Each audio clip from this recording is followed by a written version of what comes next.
Good morning. Good morning, sir. And welcome to the Brownsburg Seventh-day Adventist services on this, the third day of June, 2023.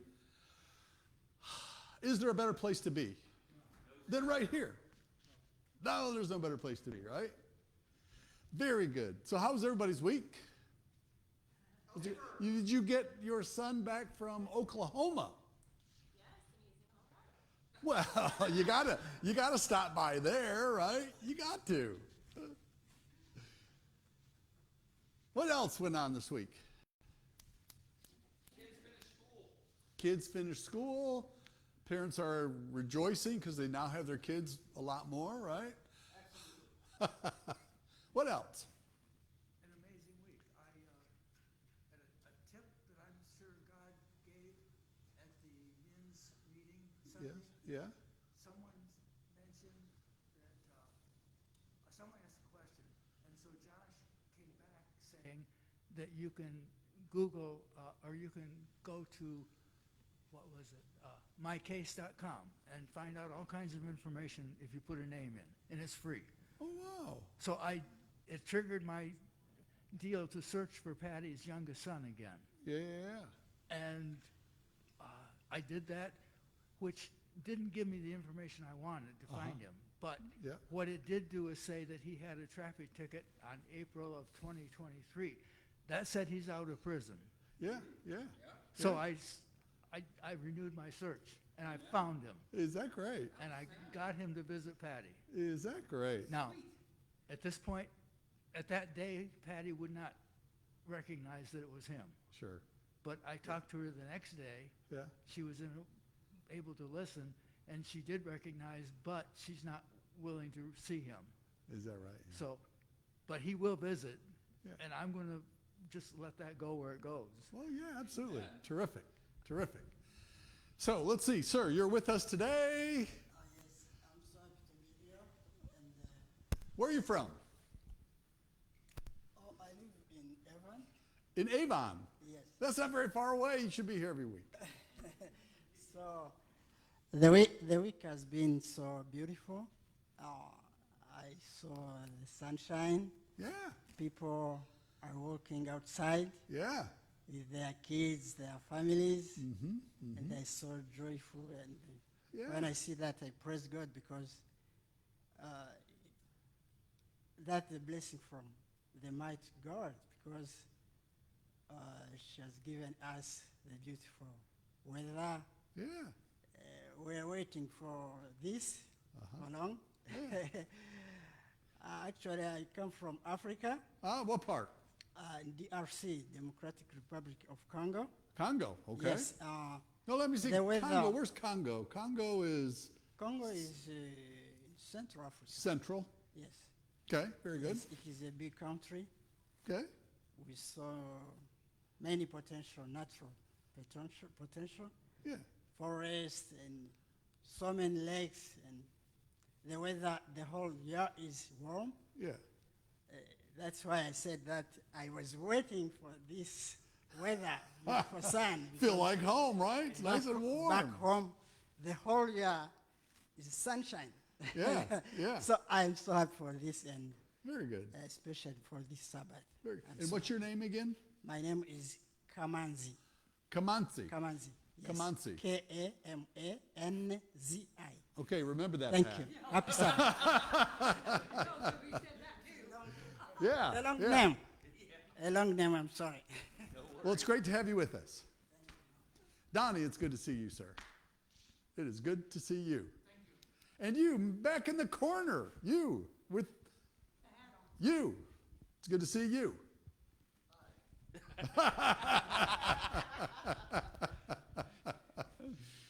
Okay, so what else? Oh, so you were talking about Sunday. So Sunday I went to the race, and very interesting.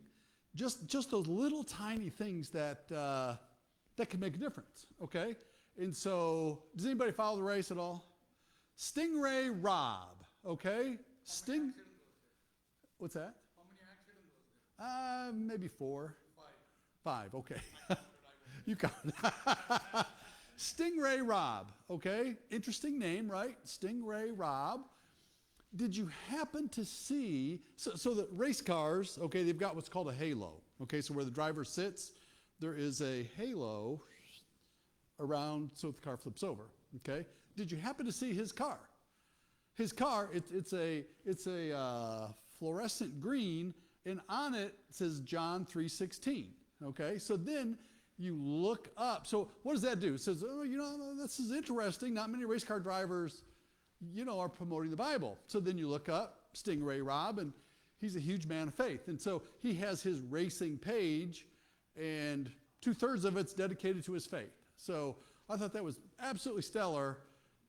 Something that just a little tiny thing that causes you to go, oh, let me investigate more what's going on here, Awesome. Okay, what else, you guys? What else was going on? Yes.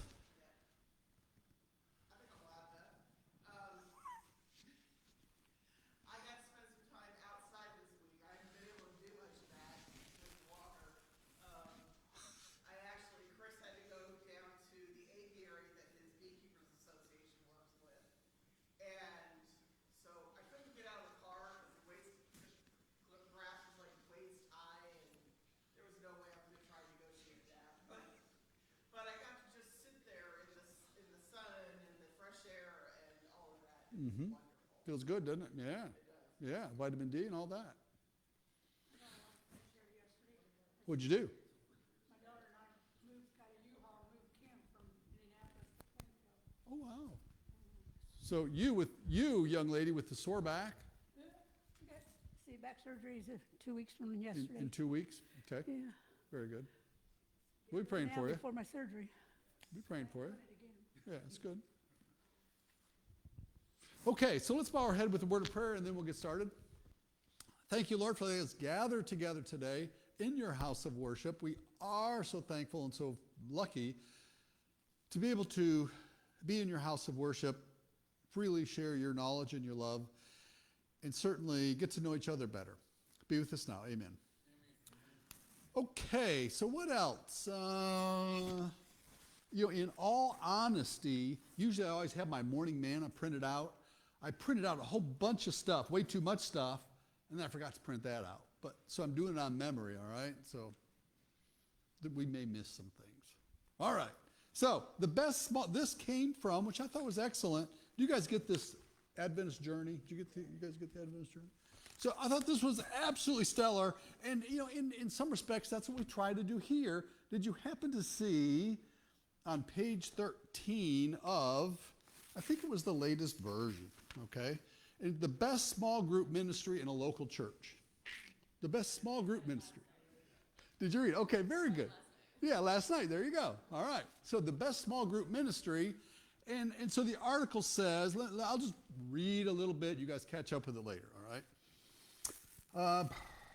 As a pastor, I've noticed over the years that one of the main reasons people stop going to church is why? Why do people stop going to church? No connection with people. What's that? No connection with people. What do you guys think? No connection with people. Okay, very good. Is lack of friends and meaningful relationships in the church. Loneliness in the church should be what? Oxymorons, right? People who come to church shouldn't be lonely, right? We are losing many, this fellow, Kirk Thomas, we are losing many members because of lack of meaningful connections in the church.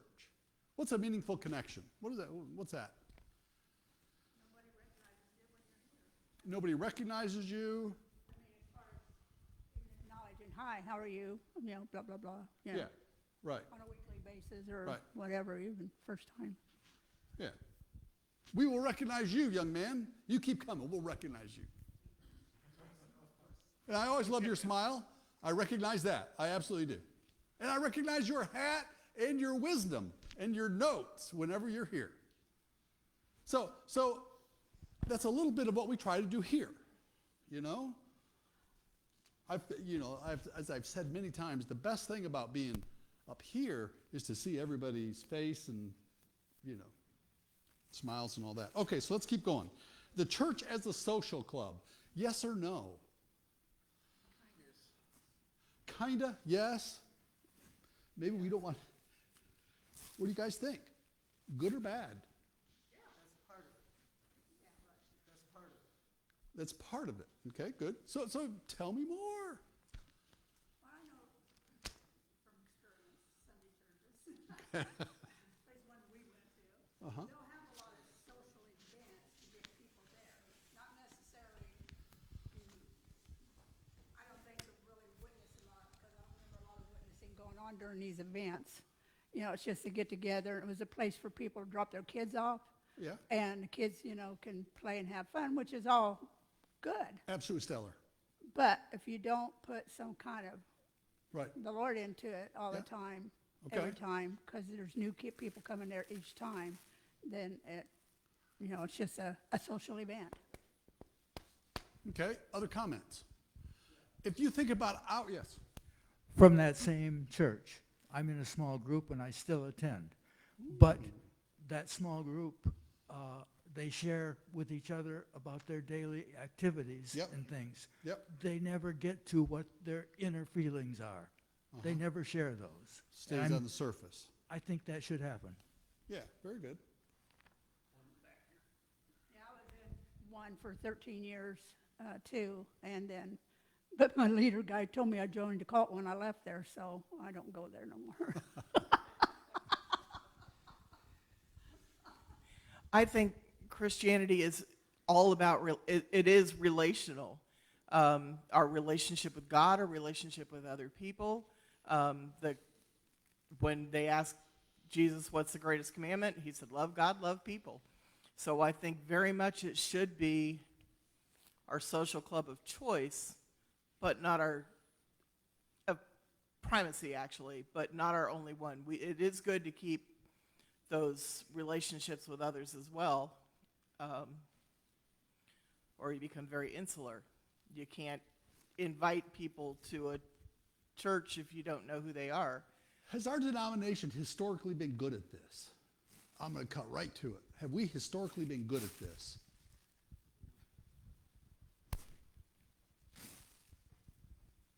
Well, this kind of goes along with what Debbie said and what you're saying.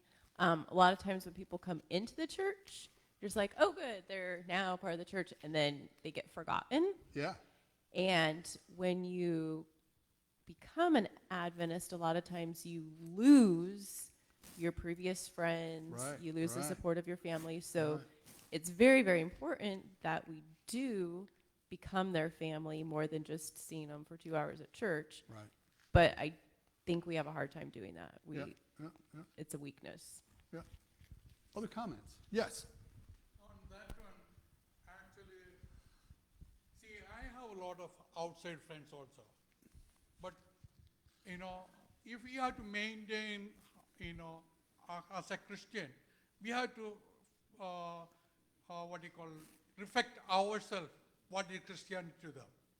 Is a social club is not only for just come and play around or not, but how we witness Jesus and how we will be represent ourselves to us as Jesus. Means if Jesus is inside us, means we have to show them, how Jesus did the work in this world. Because Jesus never had a social club, but at the same time, he interfered with other people. He talked to the people one-to-one, not like a group. Okay, and he served people one-to-one. Okay, and that is the way we have to do it. And at the same time, Jesus helped the people. Even though, Jesus gave the food, Jesus given the medicine, and he was the doctor, he was the medicine, everything he did. And we don't do that when we just, we only, Adventists, they preach. They don't do any social work to the outside. And we do once in 5 years here and there like a pathway or something like that. But we don't do much, go to our neighborhood and do like other denominations do. Because the Catholics, what they do, even though they are Christians, they don't follow Jesus properly, but they do so many social works and they help, they are the one, helping most of the poor people. Right. But I don't think, see how many orphanage we have, I don't know, none. And how many social work we do? None. Means we do some here and there, but we make big commercial on that one. Yeah, and none is a strong word. Yeah. None is a strong word, and I would go, I'll push back against that a little bit. Okay. Now, the other thing that you said was Jesus did one-on-one ministry, and maybe that's what we should do. I think that is a part of what we should do. Yeah. But we'll also get into this a little bit in the lesson that says, well, if you just keep doing things by yourself, that could lead to what? It could lead to me interpreting things for me. Yeah. And we'll talk about that in the lesson. That's problematic, right? I'm not saying, it's not to do me. Okay. Okay, we have to right. put Jesus first. Then never comes on me. And I'm just saying it's at risk. I don't think so, that risk. You don't think the devil would be at risk going, always, here's Donnie, he's just singular. Ooh, I can. No, devil is always there. See, I go to outside people and they drink and they do so many things. And they know I don't drink. They never ask me, do you need a pack? No, because they know I don't do it. Okay. All right. Okay, so let's keep going. So, what do we get out of Sabbath school? What do you guys get? Why are you here? You're supposed to be here because you grew up and they said every Saturday morning at 9:30 you're here. Is that why you're here? No, worship is I've only come back here 5 years, so no, not my whole life. Yeah, I think what I've noticed going to different churches in the area is that it's basically the elderly, or the majority of the congregation is elderly. And what I see also is that I think the older people have been around long enough to hear a lot of what's supposedly interpreted to be God's word, but I think at least why I come is to hear doctrine. Mm-hmm. Doctrine is not being taught in most of the churches, which is why most of them are closed on the very day they're supposed to be open. We'll get to that. Yeah. Yeah. And there's another thing that my friend over here was talking about, the Catholic Church, and everything that I heard you say was I agree with. And but this is something that the Catholic Church does, and I think it's important to note because we don't want to fall in that area of learned knowledge, because it opens the door for a lot of things. But what I want to say about that was that here we know that faith without works is dead. But if works takes the place of faith, then our faith becomes dead. Right. Absolutely. Yeah. Okay, very good, very good. My friend was bringing out the emphasis on the centrality of Jesus. Now, most of like I said, most of the churches that I saw, they emphasize wanting to know more about Jesus, but without doctrine, there's a compromise there. We have to know what separates the centrality of Jesus from everything else. Okay, so let's keep moving on here. So this article has lots of little interesting pieces to it. The social aspect of our churches is bigger and deeper than we realize. You guys believe that? I sure do. Yeah. The social aspect of our churches is bigger and deeper than we realize. Yeah, that brings me to an answer to your earlier question about why are you here. I am in this particular church as opposed to a different Adventist church because I need to go to a church where I can be useful, where I can connect and be a part of it. And if I'm in a church where everybody says, glad to see you, goodbye, and they don't want to, they've got their people that do all their things, and there's no way for me to connect and do something. Yep. I'm not comfortable. So God led me here, and I've told that story before, very directly said, this is where I want you. Yeah. Okay, very good. Let's keep going. In fact, this verse is important. Doctrine, as important as doctrine is, it is not the only thing the early Christians were committed to. They were steadfastly had kimona. I'm never good at languages. Engineer. Greek for fellowship. Okay, people should join the church because of doctrines or truth, but they should stay because of. Or they stay because of that fellowship, right? And you said something very important a minute ago, which resonates with me every time we talk about this. You look at the average age here, and our average age, the mean age would probably be, 40s. I was going to say 62. I said 40s. We're an older group. And that is bothersome, okay? So then you go, let's just think for a minute. Where are the people that are 35 to 50? Where? Yeah, exactly. Oh! See, you raised our age, or you lowered our age a little bit ago. That's right. Represent those 35 to 50s. We'll say we'll carve out our, on a normal distribution right now. You're at the tail. Okay? Yeah, a little bit. So where are they? Okay, in the pejorative sense, where are they? So one comment is what are they misled by? Worldly things. Okay, I can get in that canoe. Where else are they? Well, let's take it a little bit younger age. Okay. We aren't a lot of times willing to connect them and give them jobs.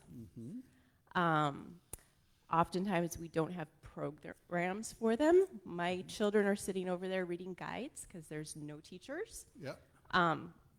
So we need to give them things to do. We need to have Sabbath school for them. Right. I agree. I think we are woeful. This is in the spirit of improvement. I spent half my life doing continuous improvement, okay? So you bear with me. I think one of the things that we are woeful at is ministering and providing outlets, social experiences, reason to be on property for people that are 12 to 35. I just think we're F in the class. Yeah, I'd just like to say that I think a lot of what our youth is up against is just survival, learning how to fend for themselves, being self-dependent, Yeah. and learning all the things that requires. And I think it's overwhelming for them. I mean, we're all overwhelmed by life, but them especially because it's continuous, and I don't know why it is, but they don't seem to listen to constructive criticism or the things that they need to do by their parents. It's just I'm thinking that it's part of the falling away that's happened in probably the first half of this century. So let's keep pushing on. Yes, sir. I got to say, the thing with our children, and for anybody that's been a parent, you tell them something, you have to tell them again and again and again and again until it sticks. And the problem is when they start going out into the world as that 12 through, maybe even as low as 10 to 16, when they start that journey out into the world, when they are put up against a problem, their instinct is to do what's easiest, what gets me out of the situation as fast as possible. And sometimes that means just going with the flow. And so if they're around people that, lean on worldly desires and all that, that's the flow they're going to be caught in. And that's the importance of having events here surrounded by fellow believers. When a problem comes up, the going with the flow is in a completely different direction based on who you're surrounded by. Right, right. Okay, very good. Yeah, I'm not sure how we close this part of the discussion. You know, I highly value me. Okay, I hope everybody. I highly value our Sabbath school time. How can we create more of that? You know, so we'll just think about that. Tanya, it is very good to see you. You guys are filing in by the masses. It is. It did. We're sinking. Yes, sir. I don't know if everybody keeps track of where the state of the church or Christianity is, but if you study the 7 churches in Revelation, you'll find out that compromise creeps in, and it has an effect on the long term and into the future. I was just made aware that the Methodists, who are separate from all the other denominations, are going through a separation of faith there. Yeah, and what's separating them is the LGBTQ issue. Half of them are for it and half of them against it. Right. And I guess they're going to split into a different Methodist denomination. Yep, exactly. So I think we need to have more people in the door before, you know, this is the part that is such a catch-22 about doctrine versus social. And is such a catch-22. We will get people in the door, some people in the door interested and curious about doctrine. We will. But we will lose hundreds that maybe at that moment they're not looking for doctrine, they're looking for fellowship.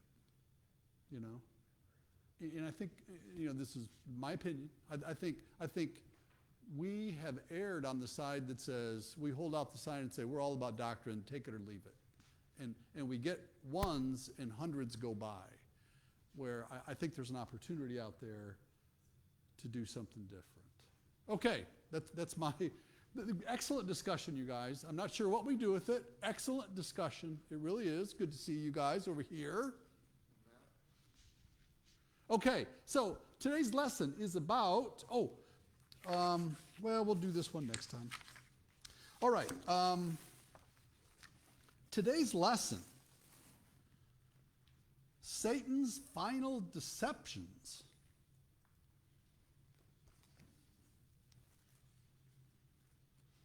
Have you guys ever been deceived?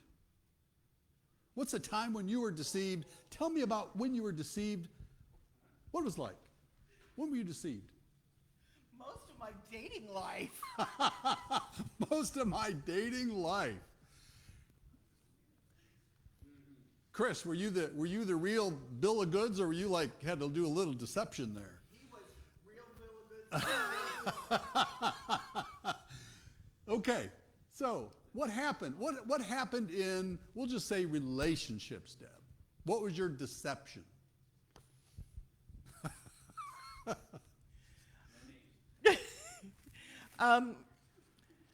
People put on personas, or just didn't share all of who they are. Okay. People are, like Rodney was talking earlier about his group, where everybody's very superficial. Uh-huh. I'm somebody that you meet me, you know me. I don't hide a whole lot. My catchphrase is, I am an open book with very few pages glued shut. But most people aren't like that, and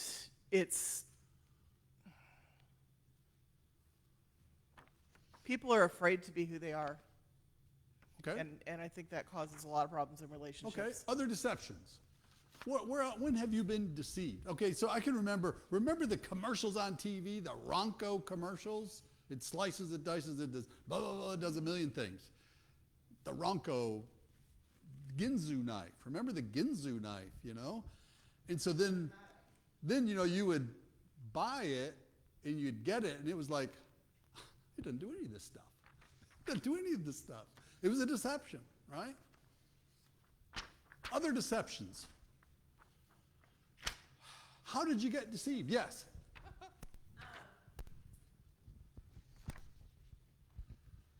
When we were up at Cicero Yes. and we were looking for a new pastor, they had told us to go watch Pastor Vic's sermons. And so my husband had gone to their website, and in the process, he was at, the computer asked, you need to download such and such to watch this video. And so he did, and somebody had hacked into their website, and so we got a virus, and it was just a big mess, and we're like, so, yeah. Yeah, exactly. Little deception. Okay. Final two deceptions. What are they? Well, we could just name the final two deceptions, and we got 45 minutes and we just won't do anything. Final two deceptions. The first one is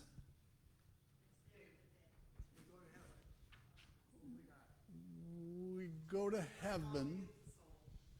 A little more definition there. So a little more definition is required. Death doesn't put us in the grave until Jesus comes. Immortality. Okay. Let's go with immortality. One deception is immortality. What's the other deception? What does that mean? Yeah, God set up a day of worship, and far too many people are going with Satan's alternate. Okay, so we're done. This lesson is over. Thank you for coming. The deception on day of worship is Lord's Day. That made it sound good, but it's not good. Okay, all right. So let's keep going. So these are the top items from the lessons. Satan's final deceptions, we said, was immortality and sun worship or Sunday worship. I think there's a big deception going on as to who the true mediator between heaven and earth is. Say it again. I said there's a big deception that has happened and is continuing to happen as to who the real mediator between heaven and earth is. Who the mediator is. Okay. Very good. Interesting comment here. Mediator. Okay. Not Rome, not any other false religions. Yeah. False religions. There you go. Okay. Point number 2 from the lessons. There are false doctrines and teaching that in the end will lead only to death. For false Christs and prophets will rise in signs of wonder to deceive, if possible, even the elect. Who are the elect? Leaders, right? Could be what? Could be all sorts of leaders, right? I'm going to disagree with that. I think the elect are. It's not just the leaders. It's the people that are chosen, quote unquote.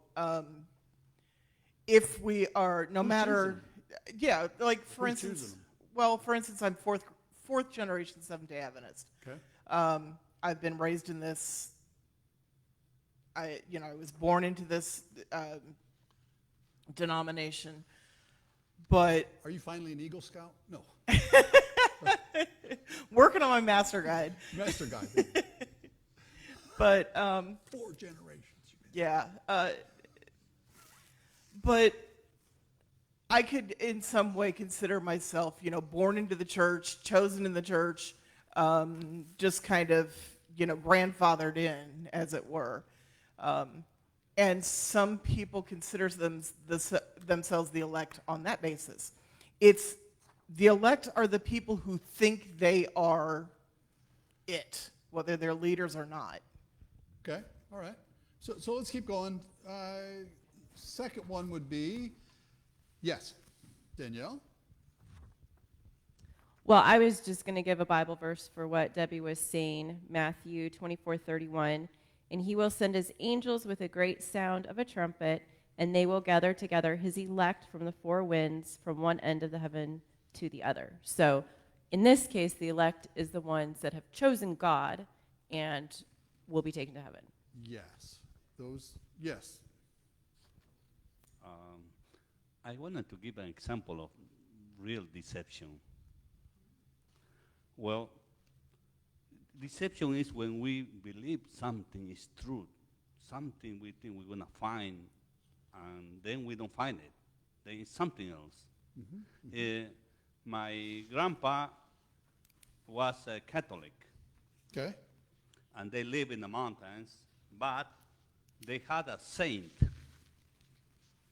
a saint, a sculpture, which they, once a year, they would take the saint and go around out from the church, Catholic church, and then come back inside the church, he was in charge. My grandpa was in charge, and that saint, it was like a god. Okay. For over there, before it was like a god. It's God, and when they walk the saint around, everybody's bowing down, praying, like that. So my grandpa was in charge, and the saint had a sword. It was on a horse and a sword. So during that festivity, the people who carry the saint, they are drunk already. By the time they're coming back in the afternoon, they're drunk. So, but it's all the time like that. So when they were carrying the saint back to the church, the hand hit the porch, where Yep, the yep. entrance, the gate, and broke. And everybody went to the floor to cry and screaming. Uh-huh. And my grandpa was in charge, so he had to go and check, Yeah. And when he saw the hand, it was not human. It was not living. It was wood like this. He was scared too until somebody said that they can fix that. There's somebody who can fix it. So that was his deception. He thought it was God, and he saw it. Yep. It was Yep. not God. It Yep. just materials. It was not. What are deceptions today? What deceptions go on today? What are they? So I think something that is going to be a huge deception is AI. Artificial intelligence, right? In 2 sentences, what makes it a deception?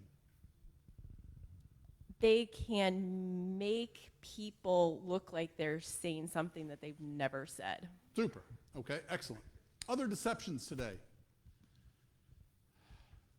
How are we being deceived? Or maybe we're not. Biased news reports. What? Biased news reports. Biased news reports, fake news. Yeah. Okay, very good. Or not even necessarily, and here's the real trick with deception. Sometimes it's not that it's completely fake. Just they put a spin on it, because you take the same thing and you look at the far right news agencies and they're turning it into this, and you look at the far left news agencies and they're turning it into this. The same thing happened, but it's what people say about it to deceive people into believing like them. Okay, very good. Other deceptions. Hey, let's really make people uncomfortable.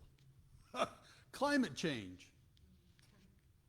Climate change, is that a deception? Let's make people uncomfortable here. What do you guys think? What do you guys think? You guys must think something because you hear it all the time. I said it was a farce, that's what I said. Deception, okay. It's a deception because God's in control. And as we think we can control climate and nature, we're being deceived. Okay? Deb? I think, and this applies in climate control, and this applies in a lot of other things too. I think a lot of times people say God's in control, and so we don't have to worry about it. But there are things we can do to make our little corner of the world better. Not only with things like pollution. My brother used to drive down the road, throw trash out the window, say, Earth Day every day. He thought it was hilarious. If 10 cars do that, your road looks terrible. But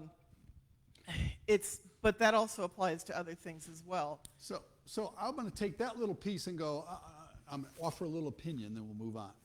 I think it's what you said a second ago that is what we're subjected to, okay? If I take climate change, I'll go, yeah, I mean, it never makes sense to mistreat the earth.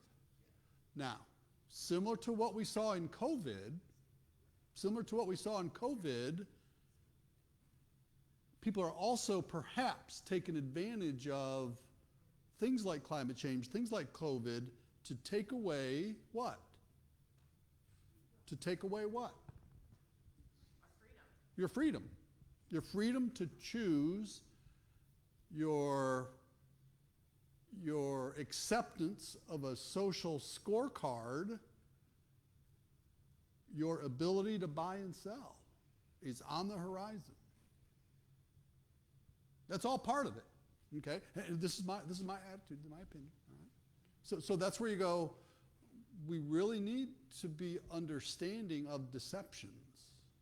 We really do. That's why this lesson is so important. We've got to understand, how do we avoid deception? Okay, so what's our memory verse? John 17:17, memory verse. Can somebody read it?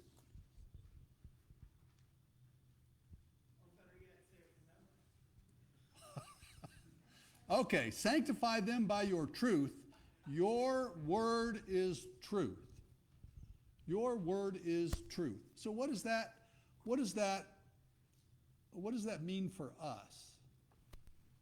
Sanctify them by your truth. Your word is truth. And remember, we're talking about deceptions.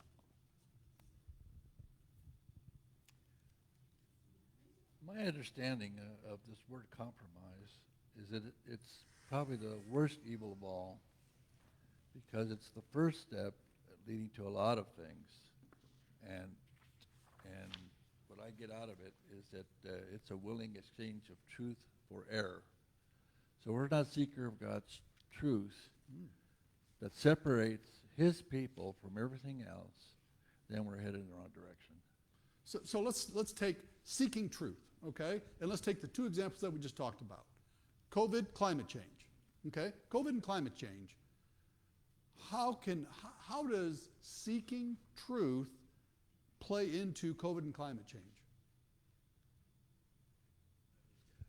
I think you have to go deeper and find out where they came from. Climate change is just what was happening from the very beginning. It's the earth, when... But it is incumbent upon what? That's man's viewpoint. That's his, what he's saying. But what's going on, though, in the world, okay? Sanctify them by your truth. Your word is truth. How do you know what truth is? Does it just lay on your pillow at night?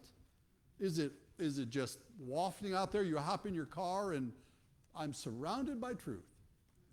No, that didn't happen. You got to study. You got to dig, right? It's our responsibility. It's our responsibility to do what? Search for it. Search for it, right?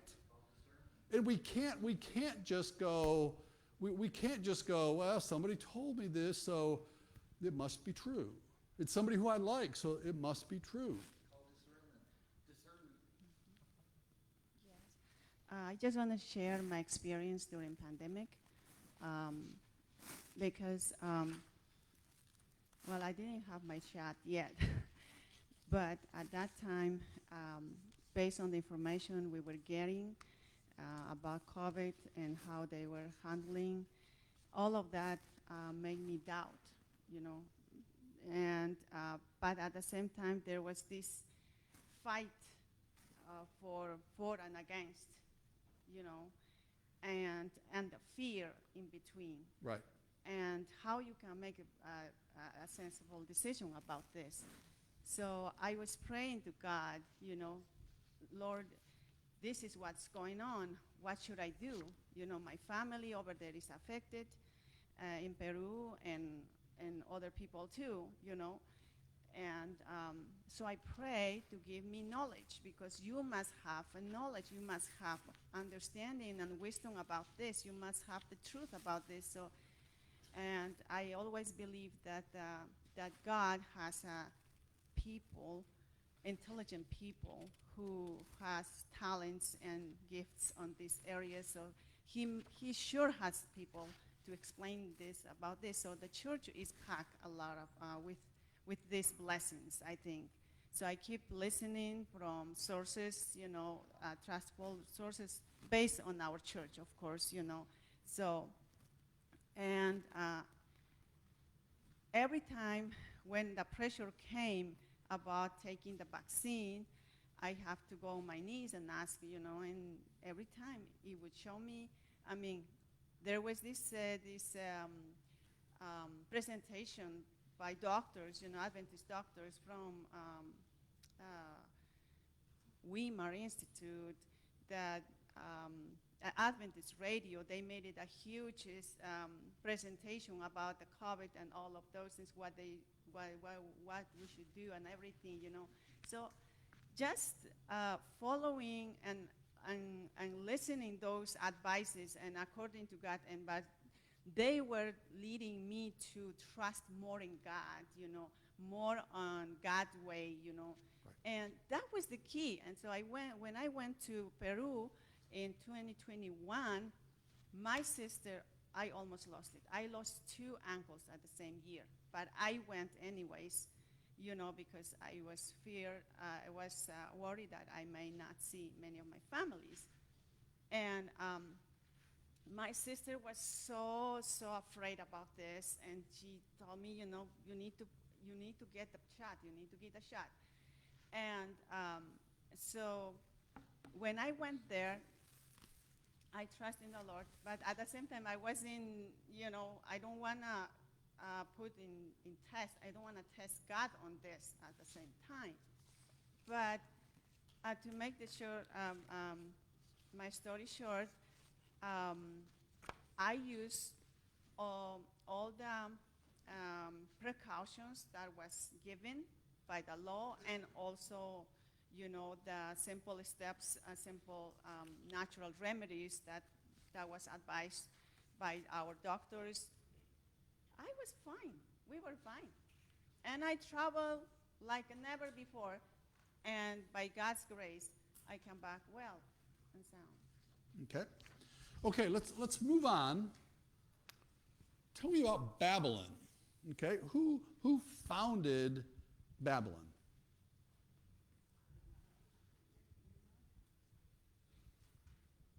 Pat, who founded Babylon? Nimrod. Nimrod was who? He was the great grandson of who? Who? Noah. Okay? So who was part of the founding with Nimrod?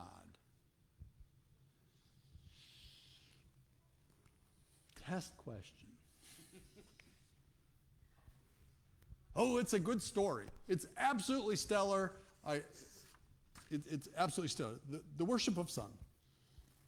Babylon and Sunday worship, okay? His wife was Samarias, okay? Samarias, all right? And so Nimrod was thought to be what? He was thought to be a great hunter. They deemed him to be a great leader, okay? So great that they began to do what? They called him a god, right? and his wife created their own brand of religion, right? He dies, Nimrod dies, and then what happens? His wife takes this religion even further, even further. What were the two founding things in Babylon? What did they worship? The sun. They worshiped the sun. They ushered in the worship of the sun. Why did they worship the sun back in that day? Why? They could see it. Every day it did what? Rose Came in the up morning. and went down. Yep. Came up and went down. There wasn't a whole lot else going on in those days, right? There wasn't a whole lot going on that left people to create things. And so what did they say about the sun? Where did they place the sun in relation to God? They replaced God with the sun, right? Yeah, the sun worship is the most blatant and most popular method of worshiping the creature instead of the creator throughout all of human history. Absolutely. So what did this sun worship manifest itself into? What's the name of our church again? What did it manifest itself into? Sun worship, and it ultimately became Sunday, right? Sunday as the day of worship, right? What's the name of our church? So what did we do about that? We don't follow it. There we go. We don't follow it, right? Okay. So it's really awesome. It's really worth taking your time just to read about Babylon, Nimrod, and Samarius, his wife, and just go through all that and come to conclusions, okay? It's absolutely stellar. One of the, well, we'll move on.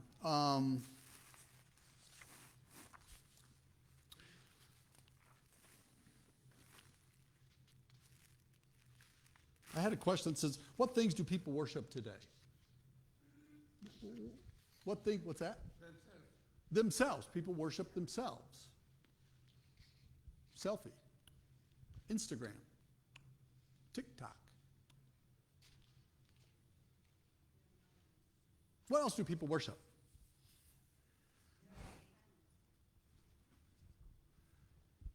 Their entertainment.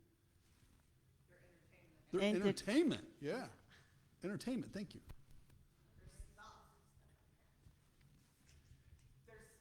Their stuff. You guys are killing me. There's stuff. So what is this worship? What does that worship do? How does it get there? It replaces God, right? It is replacing God. And why does it replace God?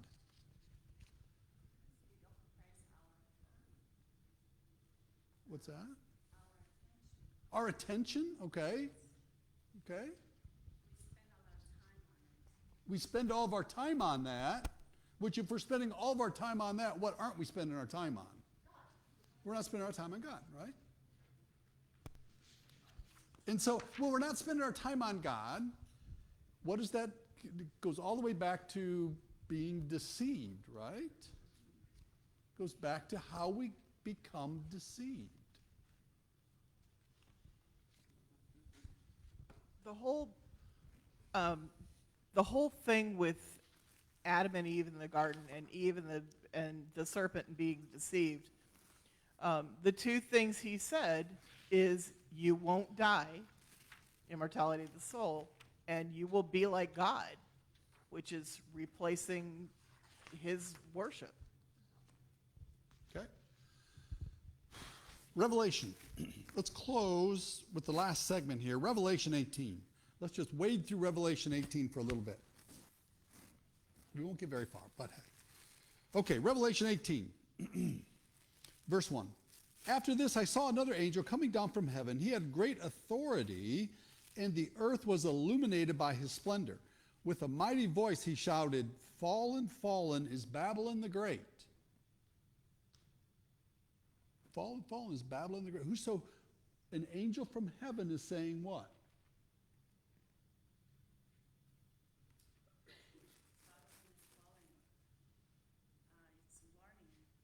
Warning us about Babylon, right? Babylon was the wrong vein, right? Okay, let's keep going. She has become a dwelling for demons and haunt for every impure spirit.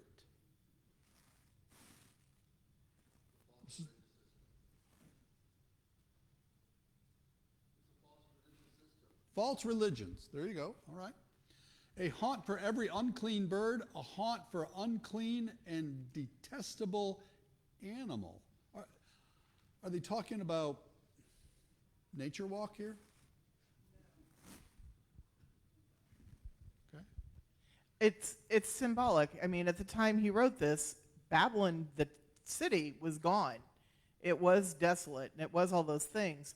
The whole point is, you've been following this false sense of worship, this false sense of who God is. Right.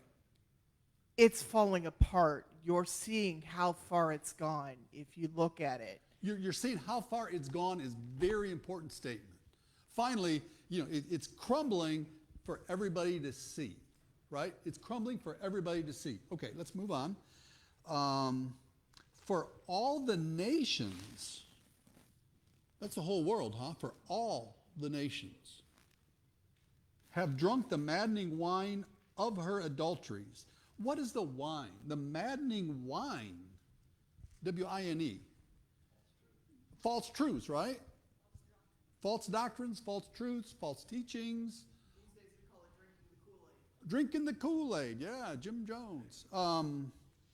All the nations, the whole world has fallen into this, right?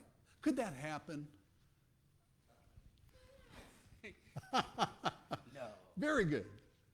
Of course it could. Already We saw, back to COVID, what did you see? Did you see just Indiana doing stuff for COVID?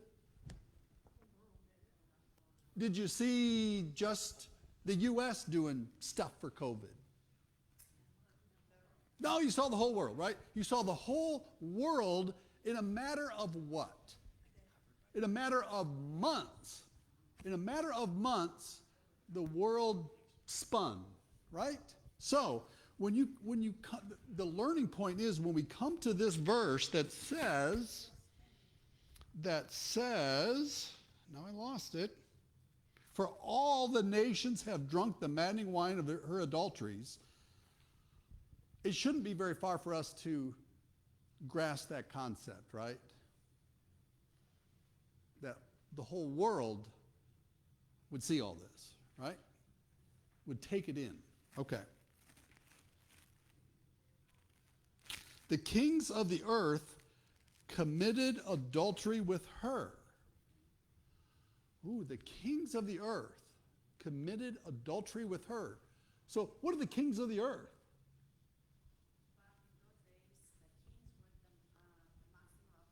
The rulers, right? The rulers, the governments, the leaders, right?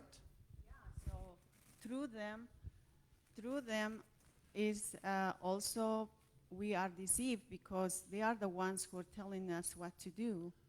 Right. Okay, let's keep going. So we got the rulers in on this and the merchants.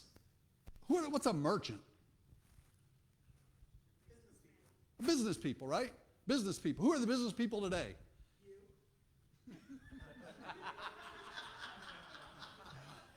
Oh,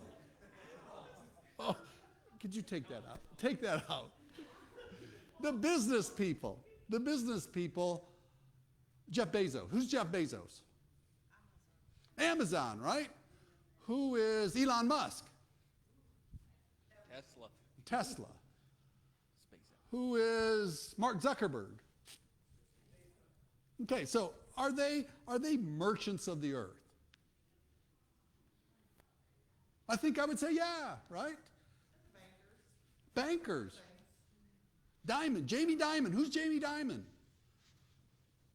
Okay, story for a different day. Look him up, Jamie Dimon. All right. The earth is committed to adultery with her, and the merchants of the earth grew rich from her excessive luxuries. Now remember, this was written how long ago?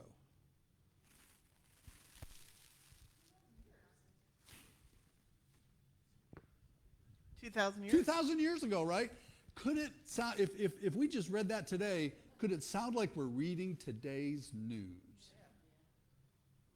Is there any doubt? Is there any doubt when you read Revelation that you go, it's fiction? No, we would never read that. You read this and it is more true than ever. More true than ever. So what was the title of our lesson again? Deception. We don't want to be deceived, right? Okay, so let's keep going.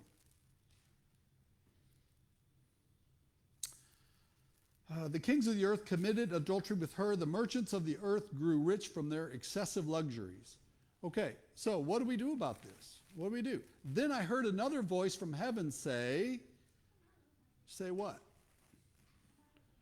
Come out of her, my people. Come out of her, my people, so that you will not share in her sins. So you will not receive any of her plagues. What's our responsibility? What's our responsibility?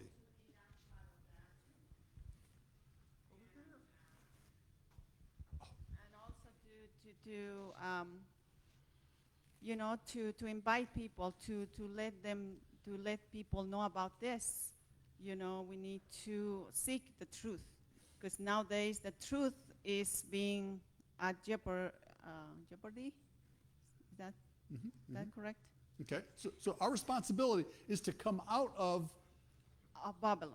Out of this environment, right?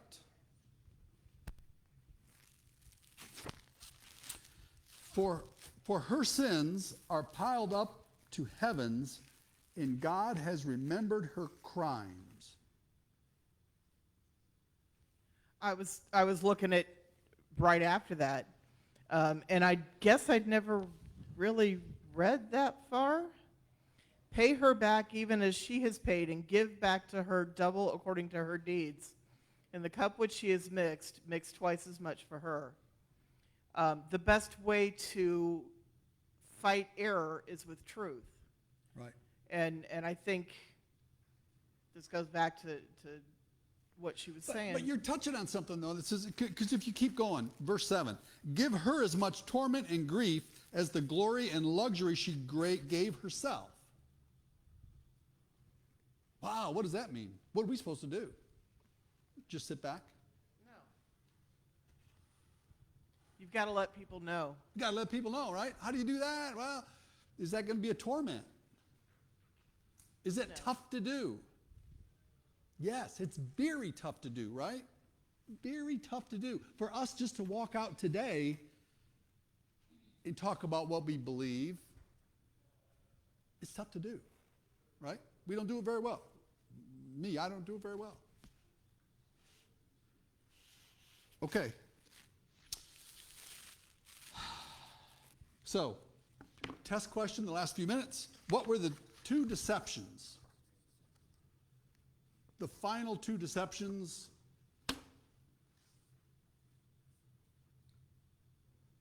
Immortality. People believe what? That they're immortal. That when they never die, their soul is always alive. Okay. What's the other deception?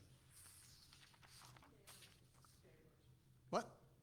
Day of worship. Day of worship. Sun is a day of worship. Who's going to be, again, test question, so who's going to be all involved in this? The entire world, right?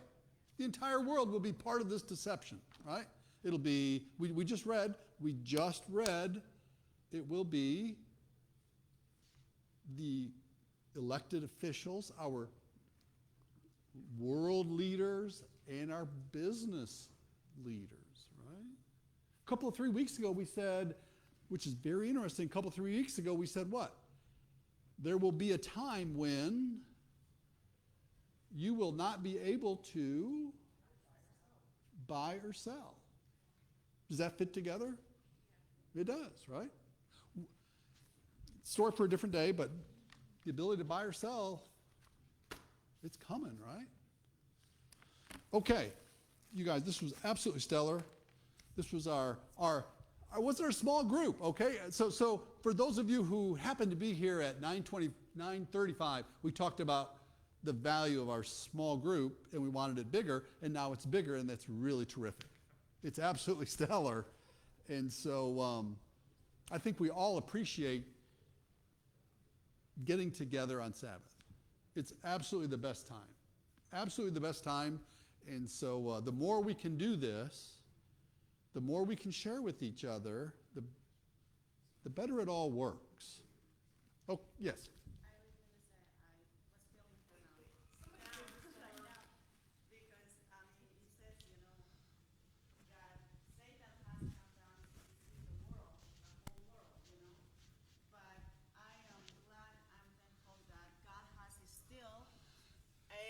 People, you know, God has still people. God has his people, right. Yes, you know, to not to be part of this deception, and God is calling more and more, and we are within that. That's what we need to take away from this whole lesson, from this whole quarter. It shouldn't be one of fear, right? It shouldn't be one of fear. It should be, we have studied for the test. We know what's on the test, and through God, we'll pass, right? That's the whole goal of this quarter. Okay, let's close with a word of prayer. Thank you, Lord, for letting us gather today and share about the end of times. The end of time, we don't know the hour, but we know it's closer, and the events that we see today certainly prove the genuine truths that you speak and the truths of Revelation. Be with us now as we enter into our second service, as we talk and we're treated to our youth in our church, the Pathfinders. Thank you, Lord. Amen.